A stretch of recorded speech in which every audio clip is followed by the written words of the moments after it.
Hello, and welcome to this new episode from reactice Studios. The purpose of connecting with you is sharing our experiences.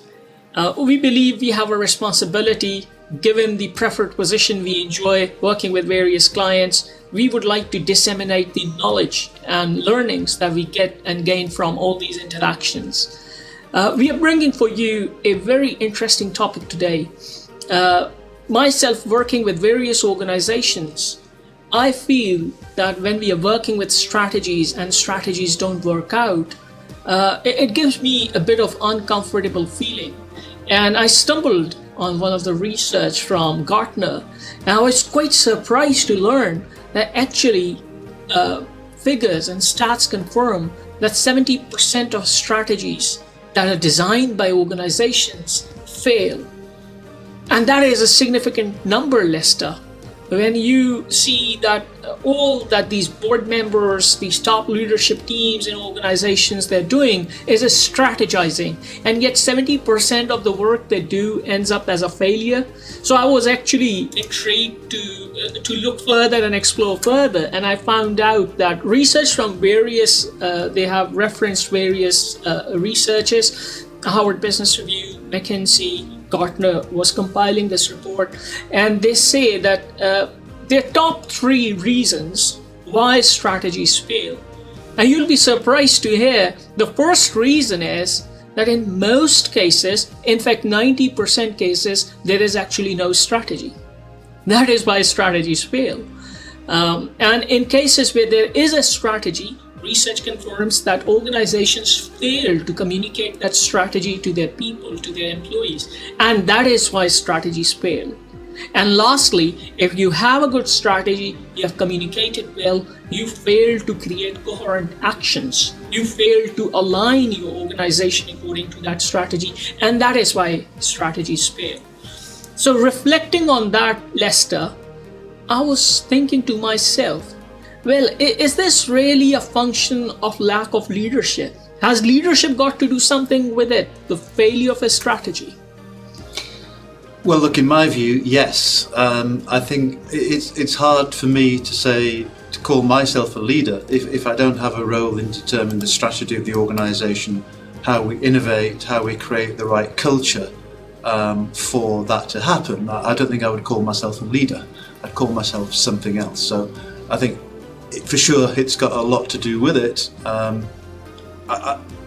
think there's one particular angle that interests me in this, and it's some work done by Andrew Kakabatsi, and it really is around collective dynamics of a board or a top team when they're formulating a strategy. And he discovered that 75% of relationships between the chairman and the CEO of an organization are in some way dysfunctional. He also discovered that 66% of cases of top team members, there was an issue that was really important to talk about, but they felt too uncomfortable to name and discuss. And also another statistic he came to in his research was in 34% of top teams, people were not able to name the mission, the vision, and the strategy. So I think if you go back to those kind of figures, you can say, well, we're not giving ourselves much of a chance. And I've been thinking to myself, Lester, then what's the solution? And I again came across an article by Paul Shoemaker, professor at Wharton University, and he talks about a 6-point solution. He gives 6 essential skills, and he names that as strategic leadership skills required to thrive and make an organization successful.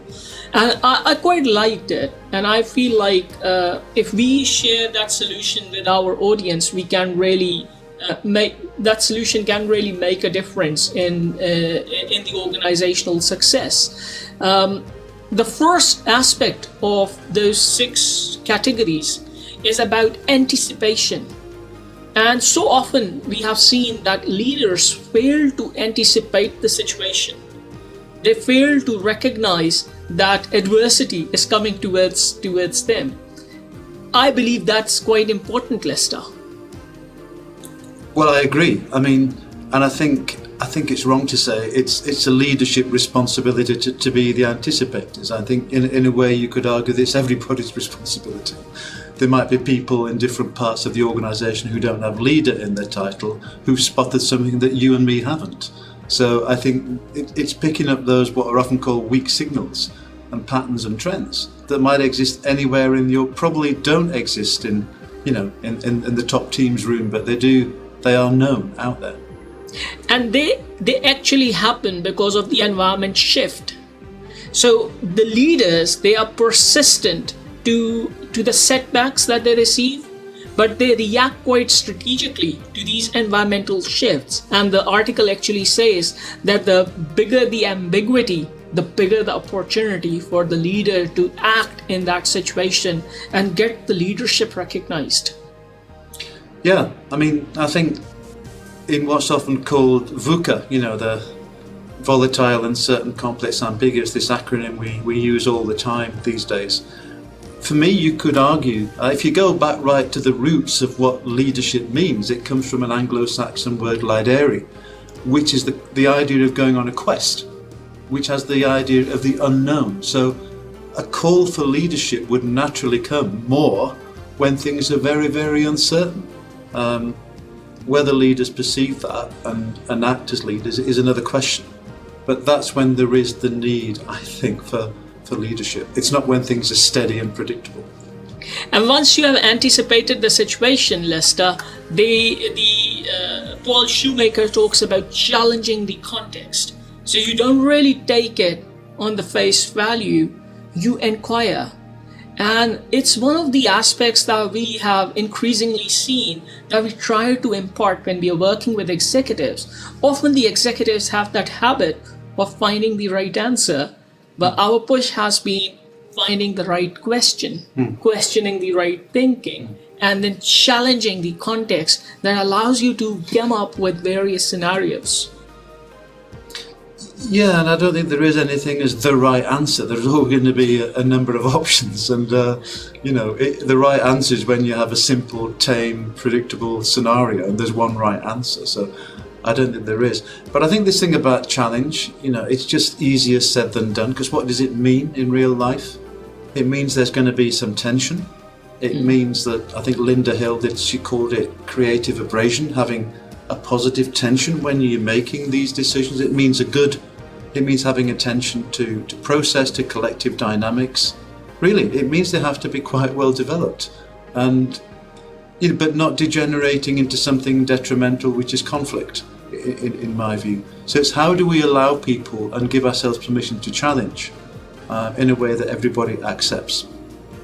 And talking about Linda Hill, she also says amplifying the differences, not really minimizing them. And you actually amplify the differences when you have diversity of perspective, not the common thinking around. Because how rare it is, how uncommon it is in our organizations to be comfortable with that point of view. So you really have to set yourself up a stage where you're uncomfortable in a particular, only then you would thrive. Is that what we determine from this? Well, I think so. Intellectually, it's hard to argue with that, but I think emotionally and viscerally, it's very hard to live.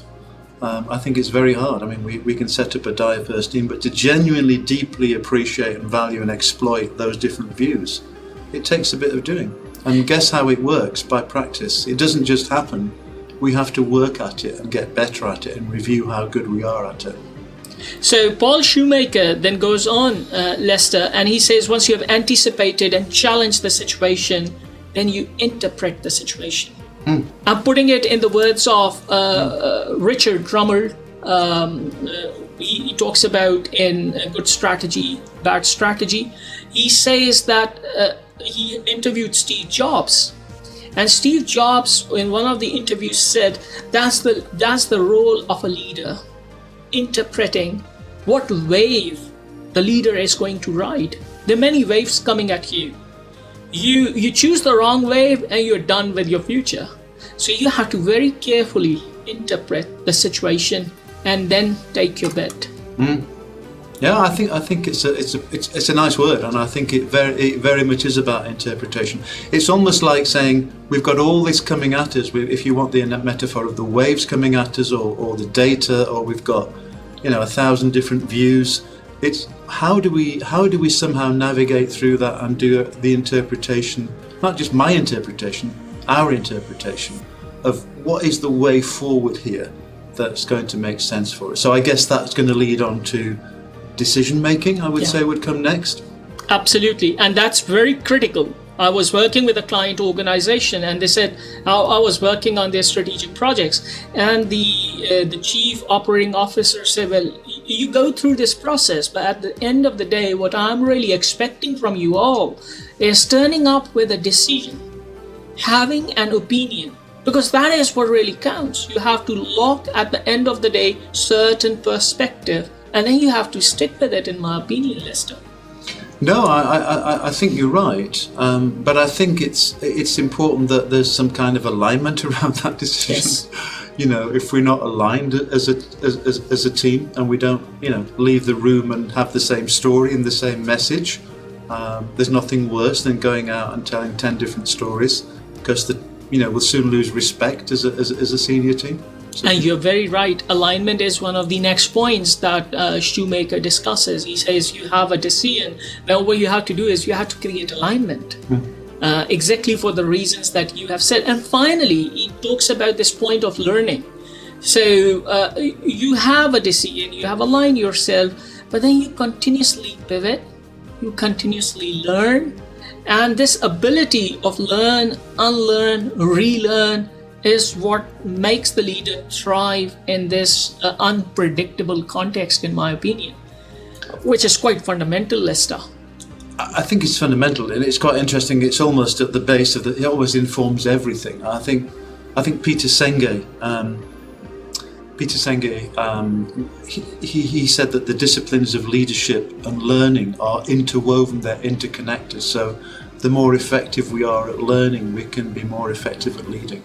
I buy that, certainly. So I would agree with the learning. And if you remember, learning is discussed in many contexts. Learning from failure that's what quite often quoted in leadership literature.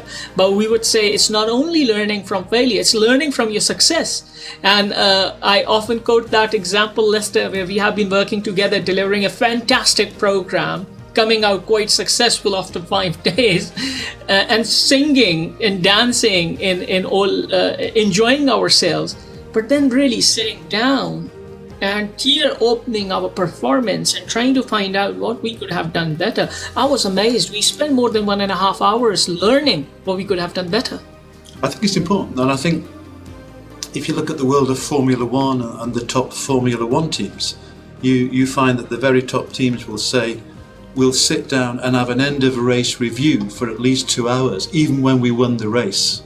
And it's exactly in that spirit of saying, how can we learn even from our success to get better next time? We would like to leave our audience with this thought, and looking forward to seeing you in next episode. All the very best. Please take care. Bye. Bye.